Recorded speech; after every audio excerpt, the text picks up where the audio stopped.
for the rest of your life. So sacrificing that is something that's really hard, and I really want to commend you guys for doing it because it's not easy.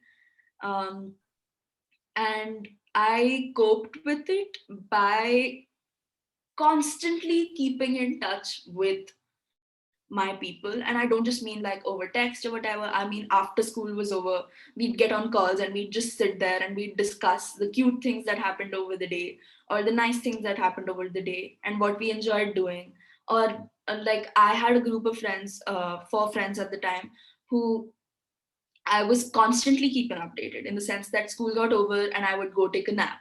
And I would tell them that I'm taking a nap. And then when I'd wake up, and then we'd tell each other that, okay, hey, I'm going to study this to this now. This is the research I'm going to be doing right now. And I'm taking my dog for a walk now, or I'm going downstairs to meet a friend now. It's just keep people within in your circle, keep people in your loop. And I don't mean like you have to keep all of your 15 friends in the loop at all given points of time. That's extremely hard, especially because um, the will to socially interact is something you lose during a pandemic. But keep people you trust, and keep people whose company you don't feel the need to be okay in all the time, and keep them updated.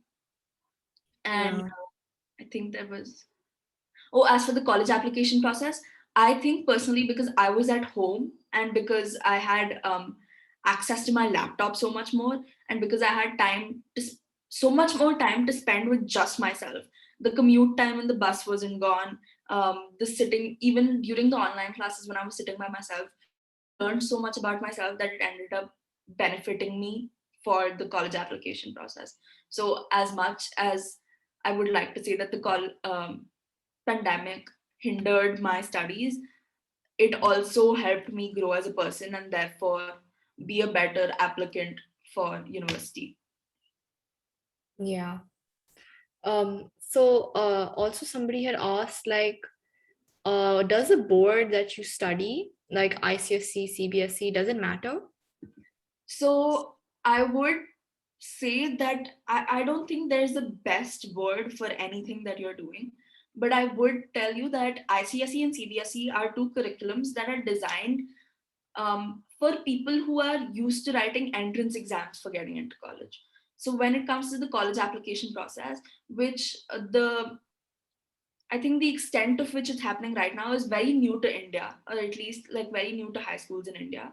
Um, People are still learning how to combine the two. Whereas IB or A levels, what they do is that the extracurriculars and the co-curriculars and the college application process is the part of the schooling itself.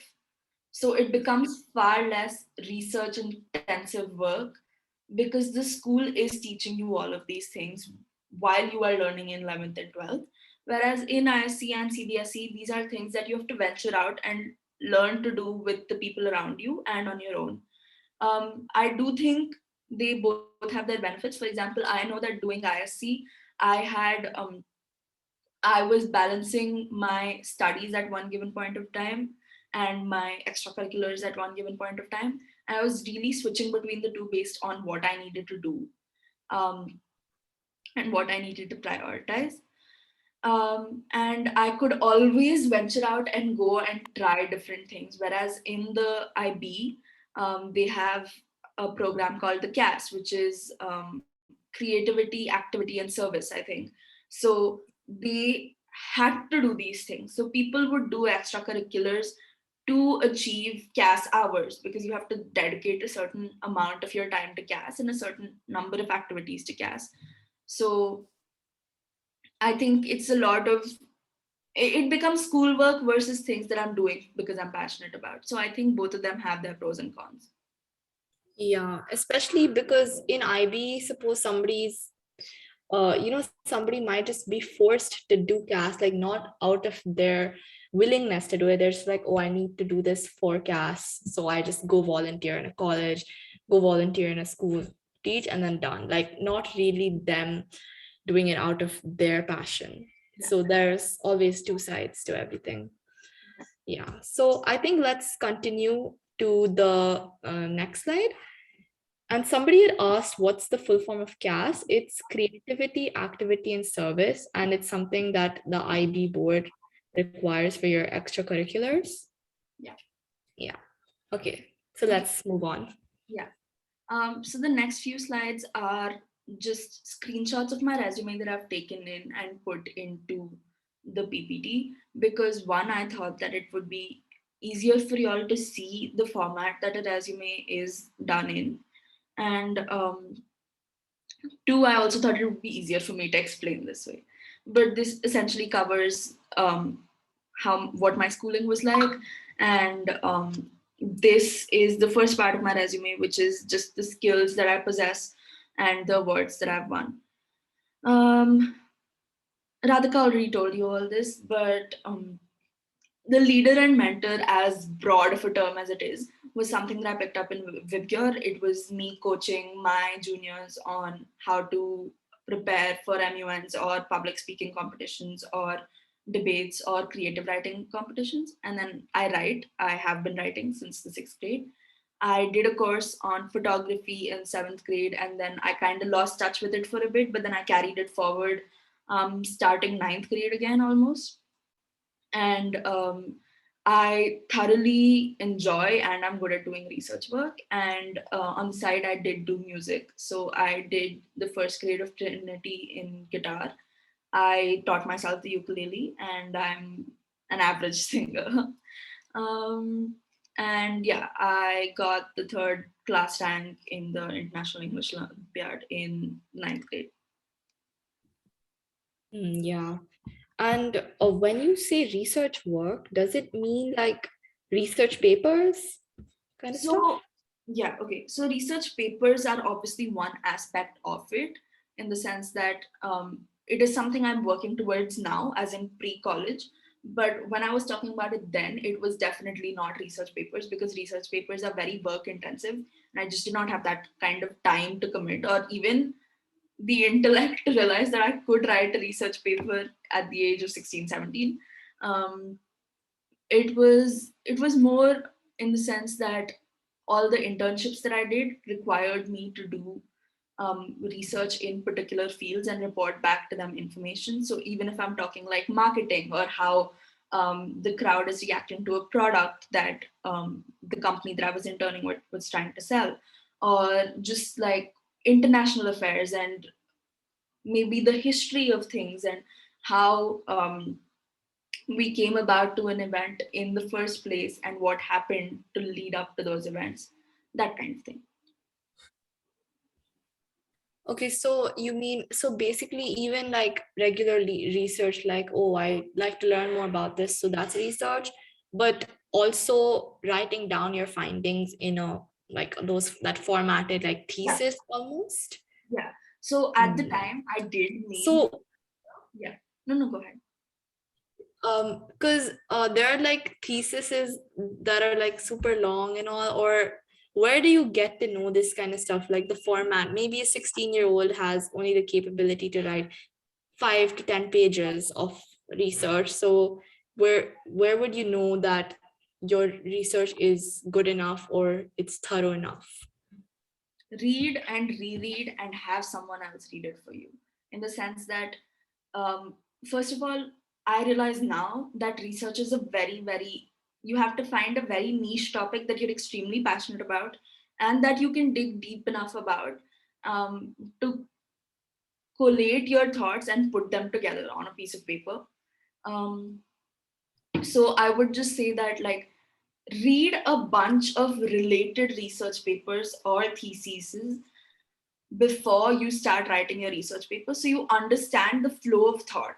You understand where a person is coming from, how much of the past that they're covering, how much of the present that they're covering, how much of the future of the sector that they're researching about that they're covering. um, and have someone reread it. And I don't have two people reread it if you want to, in the sense that have one person reread it to check your grammar, and have one person reread it to kind of check your content and see if your thoughts seem coherent at that given point of time and can be formulated as one research paper. Uh, Even have a third person read it, someone who knows nothing about the subject at all, and ask them what they learned from your research paper. Yeah. So getting a lot of people, like not a lot, just getting good feedback from it is good. Also in the chat, somebody asked, do the skills and the awards won before the ninth grade matter? Even if it doesn't matter, do you suggest for us to list it in our resume? So your resume, this is something I learned very late, but your resume is something that should not be longer than one page, 1.5 pages max. So all of this that you're seeing right now, I put it in tabular format and I put it into one page in my resume. Um, so obviously over the course of your 4 years of high school, you're probably going to do a lot. And even if you don't do a lot, there's going to be a lot for you to write about in your resume itself. So I think it would be great to showcase the college application, the college admissions officer, that you are someone who was well rounded earlier on in life as well. But I don't necessarily think the resume is the place for you to do that. There's always additional information sections on college application forms, and places you can talk about it, like your interviews or even your essays. You can talk about how XYZ is an activity that you've been doing for very long. Say that like creative writing is an activity that you've been doing since the fifth or sixth grade and you won awards for it even then. So I think the achievements on your resume, on your formal resume, should only include the achievements over your 4 years of high school. But you always have scope to mention your achievements before that elsewhere. Yeah. So mainly like you can include it, but don't waste too much space and don't waste your words on things that are like before, like in fifth grade. Try to include more like high school, ninth, 10th, and the things that look better. Okay. And also somebody had asked, did you find it tough to write the application essays for Ashoka after going through the ISC curriculum, or would it be easier to write them if one was to do IB?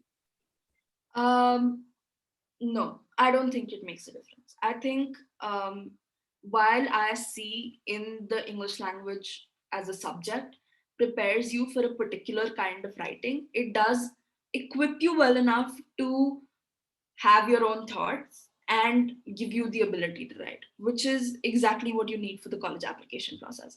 So, sure, in the IB, the writing is more subjective and they are taught to put down their thoughts and their emotions on a lot of different things in almost every subject that they do, because a lot of the answers, the exams are subjective in the IB. But I think with the help of teachers who proofread my essays, college counselor Miss Ashima that Greenwood does provide, um, and just my friends reading my essay over and over again, this is something you can do. So this isn't like talking right now isn't something that someone prepared me for, right?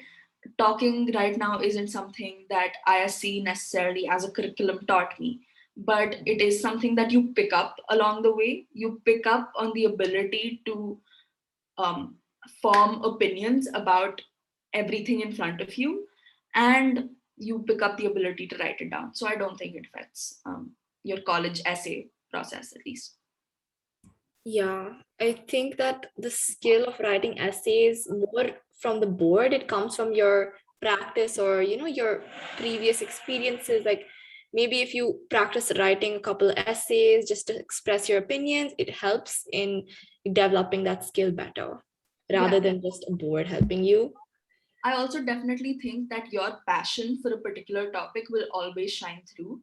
So, obviously, college essay prompts are common and they are similar for everybody, but you have to pick what you want to write about, pick your battles, right? Like, pick what you want to write about and make sure that it's something that you're passionate about.